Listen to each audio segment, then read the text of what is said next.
No tienen por qué ser de la editorial, imagino, pueden ser de cualquier momento. Voy a dar alguno de la editorial, pero no porque para captar futuros lectores, sino para que se hagan una radiografía también bien de la editorial.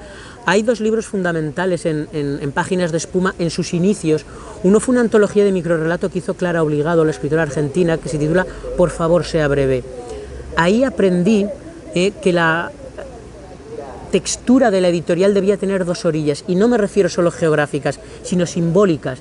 Debía haber autores consagrados y autores noveles, debía haber escritoras y escritores, debía haber escritores de un lado del Atlántico y del otro. Ese fue un libro fundamental también para mí como lector, pero también como editor para crear la editorial. Y otro en Páginas de Espuma fue la antología que preparó Andrés Neumann, Pequeñas Resistencias, antología del nuevo cuento español.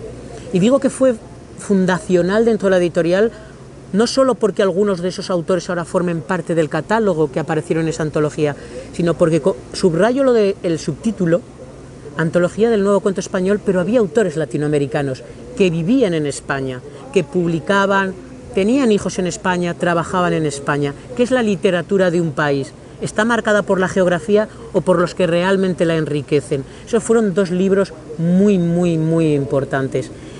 Y a la hora de hablar ya de mí, o sea, como amante del cuento, y aunque lo he citado antes, tengo que volver a citarlo, o sea, Julio Cortázar para mí fue, sé que es un tópico decirlo, a veces no entiendo que se pueda juzgar la importancia de Julio Cortázar en la literatura en español, pero para mí fue un autor absolutamente crucial, fue fundamental a la hora de encontrar en la narrativa breve un entusiasmo por la lectura, por ver que el cuento iba mucho más allá que su longitud.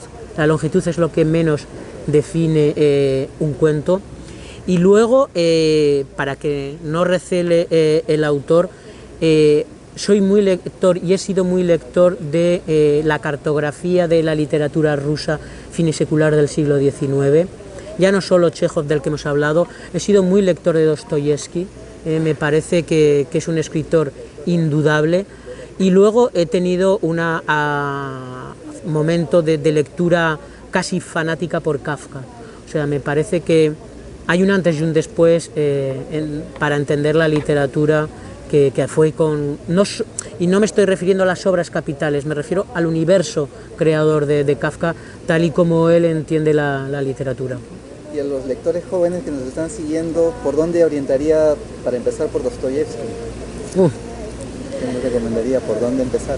Pues mira, para leer a Dostoyevsky yo creo que se puede empezar, tiene cuentos Dostoyevsky que se podría empezar, pero fíjate, yo les pediría, y mira que esto casi va contra natura de lo que leen los jóvenes, pero si es un joven que ya ha tenido sus primeras... Si es un joven que ya llega a la lectura, aunque sea con un tipo de lectura a lo mejor de género fantástico, pero que se arme de tiempo, de paciencia y que lea Crimen y Castigo. No solo va a encontrar una novela, va a encontrar una forma de entender la vida. Dostoyevsky no solo quería ser Rusia, sino que quería y era poseedor de una conciencia que superaba con mucho lo ruso, y esa obra de verdad es capital para conocer a Dostoyevsky. Y en el caso de Kafka, la metamorfosis es el inicio.